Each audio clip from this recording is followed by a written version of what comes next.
శ్రీగణేశాయ నమః. శ్రీగురుభ్యో నమః. శ్రీపాదశ్రీవల్లభనృసింహసరస్వతీ దత్తాత్రేయస్వామినే నమః. జ్ఞానయోగనిధిం విశ్వగురుం యోగీజనప్రియం భక్తానుకంపినం సర్వసాక్షిణం సిద్ధసేవితం ఏవం యత్సతం ధ్యాయేద్దేవదేవ సనాతనం ప్రముక్త సర్వపాపేభ్యో నిశ్రేయసమచ్చయాత్. గురు మాతా గురు పితా ఆచార్య గురువే సదా శ్రీ జ్ఞానైక్యబాండ పరబ్రహ్మ ఆ జ్ఞాన శక్తికే నమో నమః.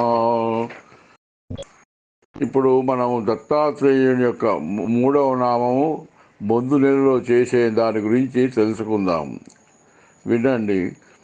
ఓం ద్రాం అనఘాయ నమః.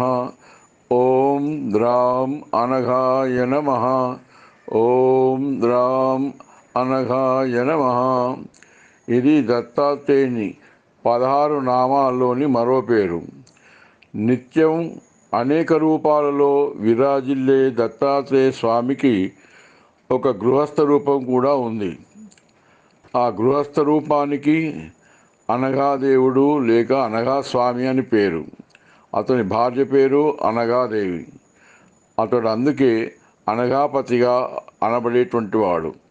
ఆమె దత్తాత్రేయుని అంటే అనఘాదేవిని భృగుటి నుండి జన్మనించింది కాబట్టి ఆ కన్యకు అనఘాదేవిగా ప్రసిద్ధి చెందుతామని, అష్టసిద్ధులను పుత్రులుగా పొందుతామని వరమిచ్చాడు.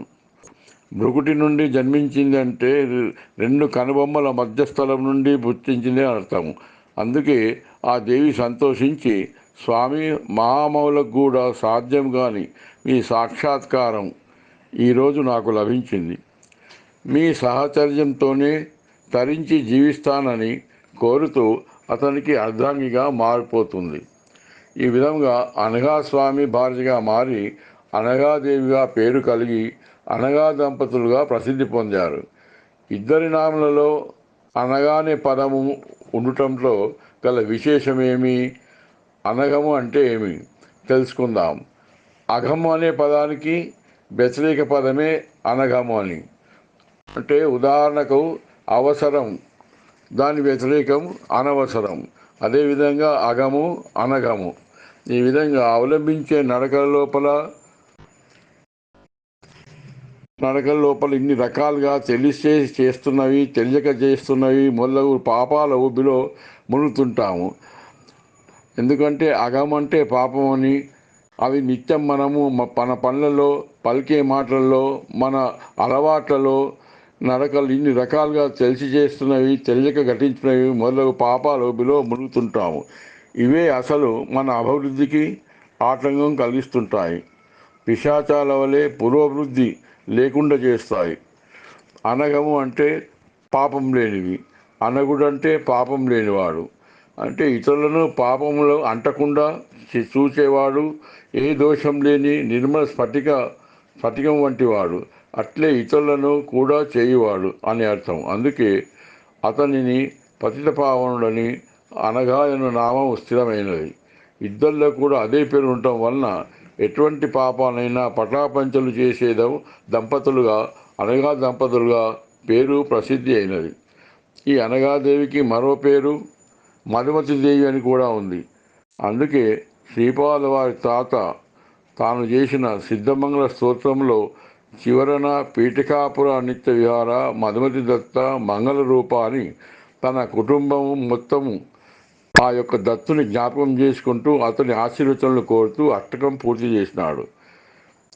నాగార్జున సాగర్ మాచర్ల ఎత్తిపోతుల జలపాత దృశ్యం మనోహరంగా ఉంటుంది. అది అరణ్య ప్రాంతం. అక్కడ గుట్టపై స్వయంభూ దత్త మందిరం ఉన్నది.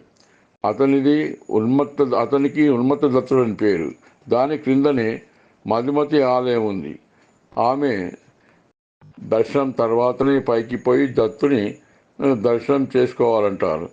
అర్ధరాత్రి సిద్ధులు, సాధువులు, మునిగణాలు సేవించుకుంటారని ఆ మందిరంలో శబ్దాలే అర్ధరాత్రి వస్తుంటాయి. అదే తారకాణం. దీనికి పురాతన నామం యతితపోస్థలము. ఇప్పుడు ఎత్తిపోతల స్థలంగా నామం మారింది. ఈ అనగా దంపతుల అనుగ్రహంచే ఇంద్రుడు జంబాసురుడు అనే రాక్షసుని వధించి స్వర్గంను తిరిగి పొందినాడు. అలాగే కార్తవీర్యాను చక్రవర్తి ఎన్ని వరాలు మరెన్నో మహత్తర శక్తులను పొందినాడు. అందుకే ఈరోజు జ్ఞాపకార్థము మార్గశిర బౌల అష్టమిని అనగాష్టమిగా ప్రసిద్ధి చెందినారు. అనగా వ్రతములను ఆచరింపజేసినాడు. అనగా దంపులు అంటే అర్ధనారీశ్వర తత్వంను ప్రదర్శింపజేసి మహాకాళి, మహాలక్ష్మి, మహాసరస్సుల మూల రూపము త్రిపుర స్వరూపమని, దీనికి దత్తుడు త్రిపుర రహస్యంలో పరశురామునికి తెలియజేస్తూనే త్రిపురాన్ని చూపినాడు. త్రిమూర్తుల కంటే ముందు గల చైతన్య రూపమే త్రిపుర, అదే యోగమాయ. దీనినే పరబ్రహ్మ అని, పరాశక్తి అనే పేర్లతో ఇరువైపులు గల నాణ్యంకు రెండు గుర్తులున్నట్లు, రెండు గుర్తులున్న నాణ్యం ఒకటే అన్నట్లు పరబ్రహ్మ పరాశక్తి అను రెండు గుర్తులు వేరైన బ్రహ్మాండ చైతన్య నాణ్యము ఒకటే అని తెలుసుకోగలరు. మానవ వ్యక్తిత్వానికి, దివ్య ప్రకృతికి మధ్యవర్తిగా పనిచేసుకుంటుంది. అనగా స్వామి సంకల్పం లేనిది ఆమె ఏ చిన్న పని కూడా చేయదు. తన ప్రభావం యొక్క సంకల్పమును నెరవేరుస్తుంది. ఆమె దశమహావిద్య స్వరూపిణి. అందుకే అనగా స్వామి భార్య అయింది. ఇంతటి మహత్తు గల నామం కాబట్టే షోడశనామాల్లో ఒకటిగా చేర్చబడింది. 50-60 సంవత్సరాల క్రితం తెలుగు రాష్ట్రంలో దత్తుడనే దైవం లేకుండేను. ఎవరో మహారాష్ట్రలో వచ్చిన వాళ్ళు, అక్కడి నుంచి వచ్చిన వాళ్ళ ఇళ్లలో కనబడితే ఇది ఏ దేవుడు అని అడిగే వాళ్ళు. దత్తుడుగా అని చెప్పినప్పుడు అనాదిగా మహారాష్ట్రలో నెలకొన్న పురాతన ఏకముఖి దత్తాత్రేయ ఆలయం ఎక్కడో ఒక చోట ఉన్న ప్రాముఖ్యం ఉండేది. 40-45 సంవత్సరం నుండి అంచెలంచెలుగా గురు చరిత్ర తెలుగులో అయినప్పటి నుండి పెరిగి దత్తుడు, శ్రీపాదుడు, నరసింహసరస్వతి, అనగాదేవి, సచ్చిదానంద సరస్వామి వల్ల విపరీతంగా ప్రచారమై ఇంటింటిలో తానే ఉంటూ ఎంతోమంది జ్ఞానరహితులు జ్ఞానవంతులుగా మారుతూ గురురూపంలో బాధ్యత వహిస్తూ ఆశీర్వదిస్తున్నాడు. ఇది ఎప్పటికీ విశ్వ కళ్యాణానికి చేసే పని కాబట్టి అందుకే ఈ యొక్క గురునామంను అనగా రూపముగా అనగా అయినమా అని చెప్పేసి షోడశనామాల్లో వివరించబడింది. హరి ఓం తత్సత్. సర్వే జనా సుఖినో భవంతు. అవధూత చింతన గురుదేవదత్త.